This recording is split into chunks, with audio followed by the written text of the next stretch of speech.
Les 2 mois suivants, en plus des douleurs, Alexandre va changer de caractère. Il s'isole, déprime, même son père ne le reconnaît plus. C'est là que je lui dis souris à la vie. Parce que 3 fois je lui dis, parce que je le vois qu'il est triste, qu'il manque d'entrain, et il y a quelque chose qui ne va pas, quoi. On voyait que ça jouait beaucoup, que son traitement jouait beaucoup sur sa capacité à prendre les problèmes de l'avant et à continuer à se battre pour continuer à vivre. Dans la nuit du 2 juillet 2007, Alexandre met fin à ses jours. Ce soir-là, son père est de garde à la caserne des pompiers. Ce sont ses collègues qui vont le lui apprendre. J'appelle le CTA et là, je tombe sur l'officier du CTA qui me dit ben, ton fils il est décédé. Et là, je dis mais décédé de quoi? Je dis mais qu'est-ce qui est arrivé? Un accident? Il me dit non, non, il s'est suicidé. Et alors là vous avez le ciel qui vous tombe sur la tête. Là vous comprenez plus rien, vous ne savez plus où vous en êtes. Là, c'était l'horreur.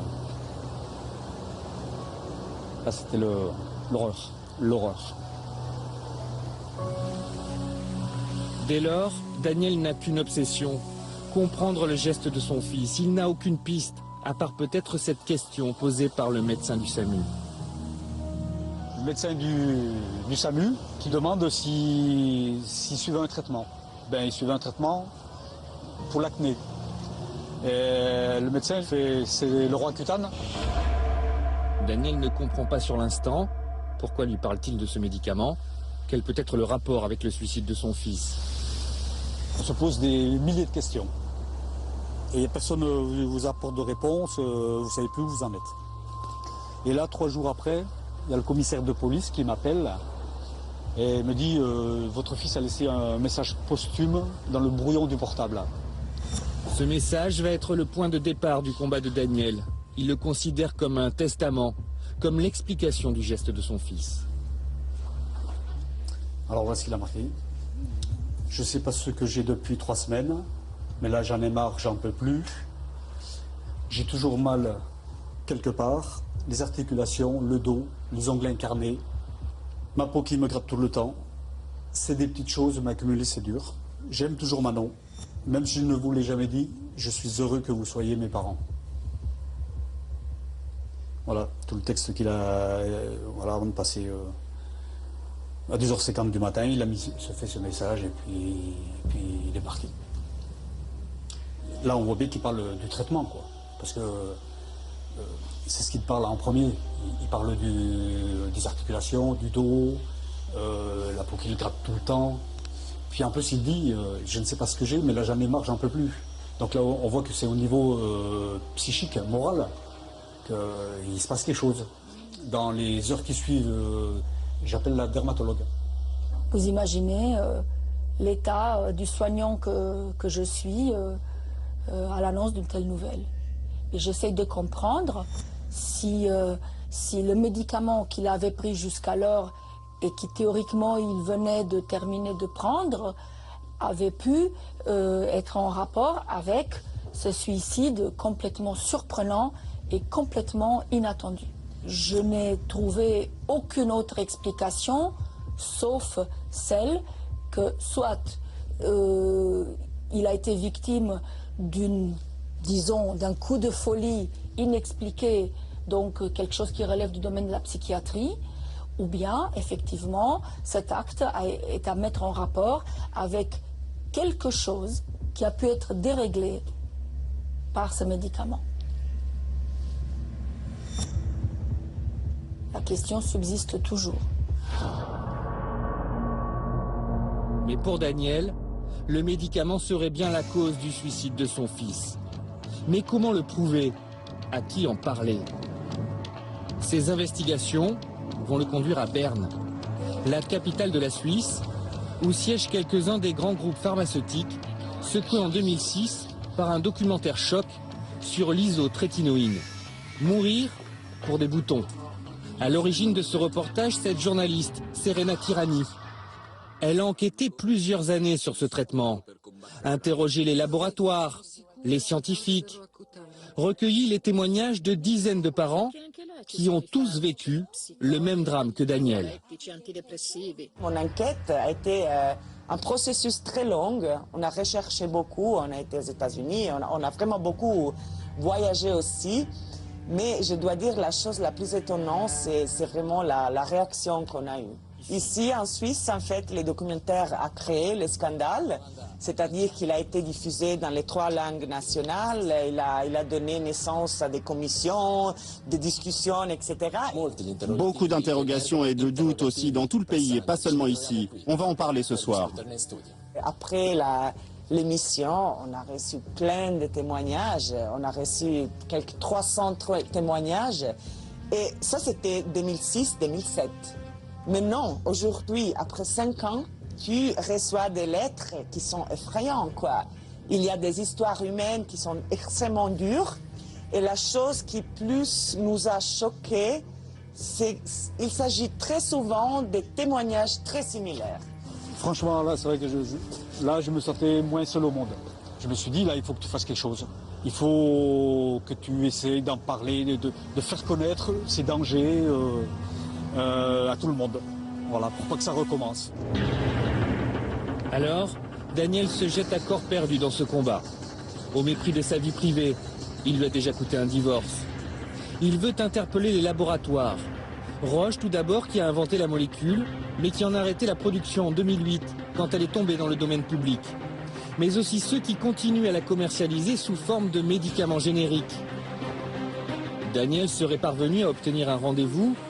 Il se serait déroulé ici, en toute confidentialité, dans l'un des salons privés de l'aéroport de Nice. Auraient été présents les directeurs médicaux des laboratoires. Daniel voudrait connaître leur version des faits. Ce n'est pas pour lui une question d'argent, mais d'honneur. Je veux rétablir la vérité. Moi, d'entendre dire qu'il n'y a pas de lien de causalité entre le médicament et le décès de mon fils, c'est impossible. Alors que mon fils se plaint du traitement. Il faut qu'ils arrêtent de mentir et qu'ils revoient leur copie. Parce que ça devient insupportable d'entendre toujours cette phrase qu'il n'y a pas de lien de causalité. Ce qu'un des 3 laboratoires lui aurait réaffirmé quelques jours plus tard, par écrit. En l'état actuel des connaissances scientifiques, nous ne pouvons pas conclure à l'existence d'un lien de cause à effet entre l'absorption de notre spécialité et le décès de votre fils. Mais aux professionnels qui prescrivent ce médicament, il tiendrait pourtant un tout autre discours. J'ai téléphoné à un de ces laboratoires qui m'ont communiqué oralement qu'ils avaient eu 4 cas de suicide et 6 cas de tentative de suicide dans l'espace de 5 ans depuis que leur molécule générique avait été commercialisée. Et lorsque j'ai demandé à avoir ces chiffres par écrit, on m'a la refusé sous prétexte que c'était confidentiel au niveau du laboratoire et qu'il fallait attendre la publication de la pharmacovigilance par la SAPS. Nous avons nous aussi sollicité les laboratoires. Aucun n'a souhaité s'exprimer, mais leur position est très claire. Il n'y a aucune preuve scientifique. Difficile d'ailleurs de l'établir quand on sait que la plupart des utilisateurs sont des adolescents dont le suicide est déjà la 2e cause de mortalité. L'adolescence elle-même et plus encore la présence d'une acné sévère chez l'adolescence est source de dépression elle-même.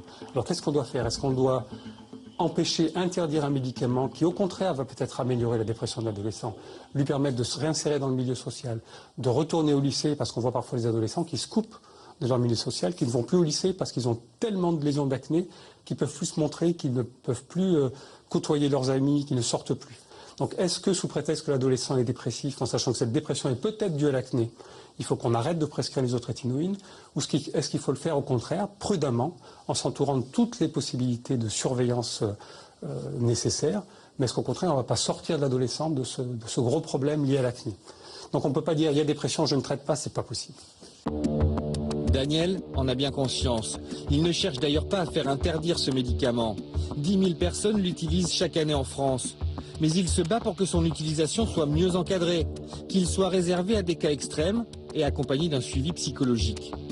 Pour avoir plus de poids face au laboratoire, Daniel crée une association de victimes.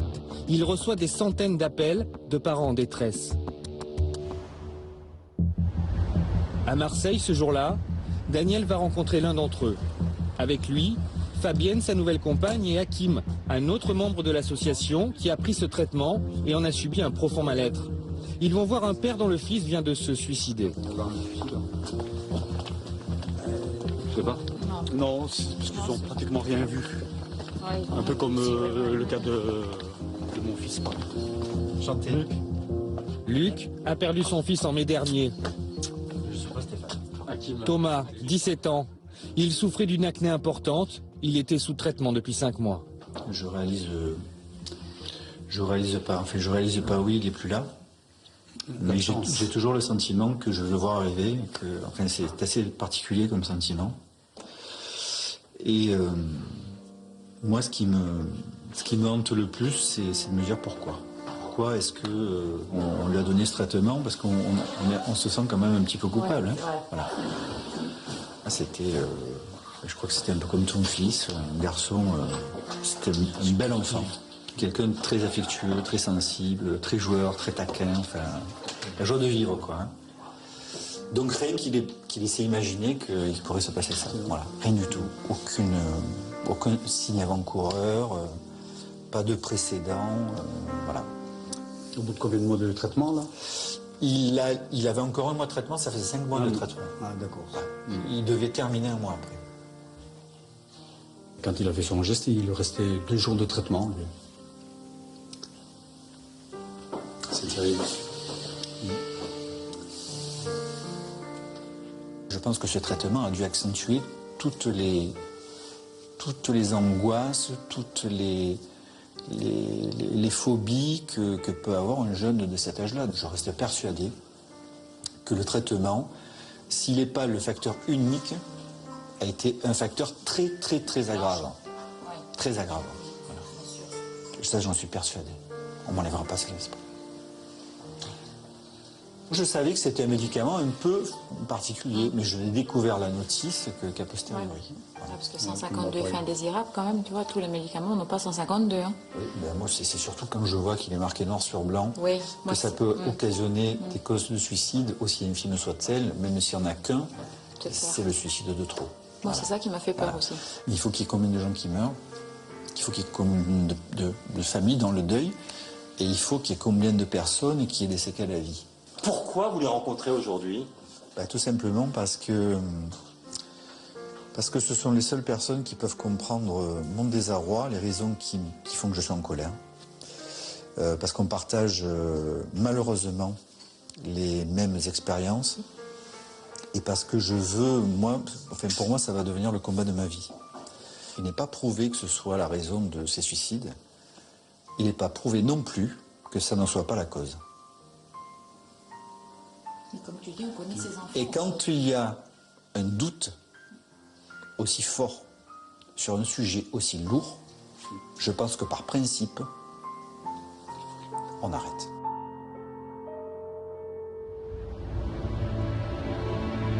Des témoignages comme celui de Luc, Daniel en découvrirait presque toutes les semaines.